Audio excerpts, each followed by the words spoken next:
The boy's life was short and hard again because of that judgment against his father. Yes, she was silent again. Are you seeing something else now? Do you hear anything? No. Again, there was a brief answer and then silence. For some reason, this brief lifetime had been particularly grueling.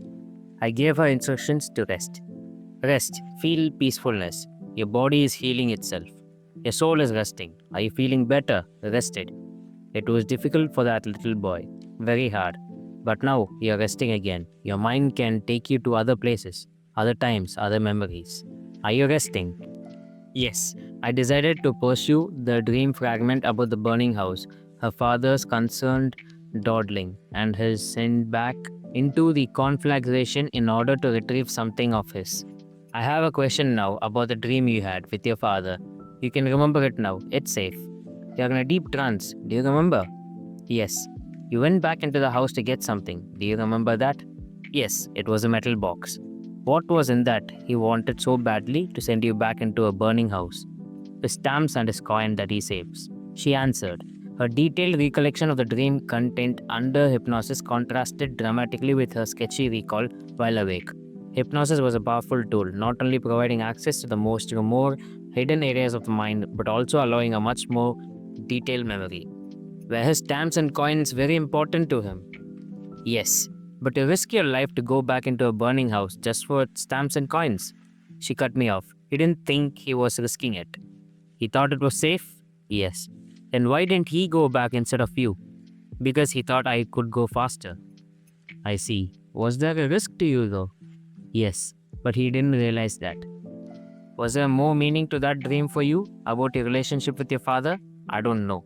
He didn't seem to be in much of a hurry to get out of the burning house. No. Why was he so leisurely? You were fast. You saw the danger. Because he tries to hide from things. I seized this moment to interpret part of the dream.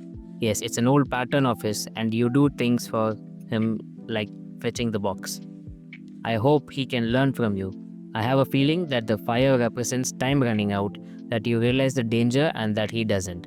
While he dawdles and sends you back for material objects, you know much more and you have much to teach him, but he doesn't seem to want to learn.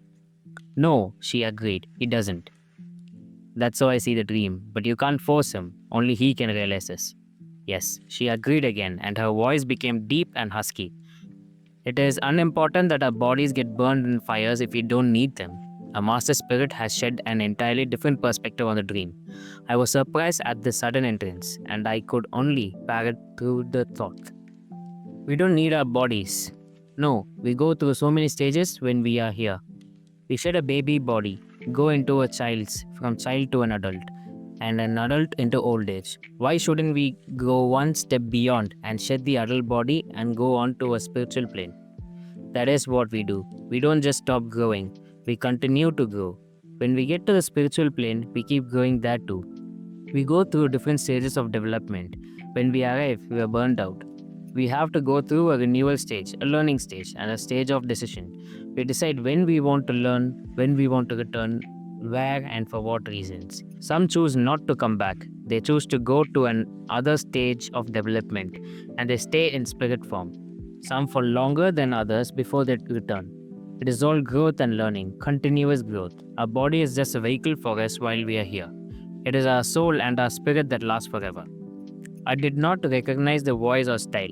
A new master was speaking, and speaking of important knowledge. I wanted to know more about the spiritual realms.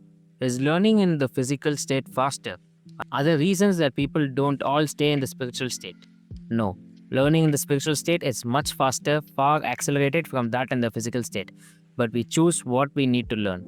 If we need to come back to work through a relationship, we come back. If we are finished with that, we go on. In spiritual form, you can always contact those that are in physical state if you choose to, but only if there is importance there. If you have to tell them something that they must know.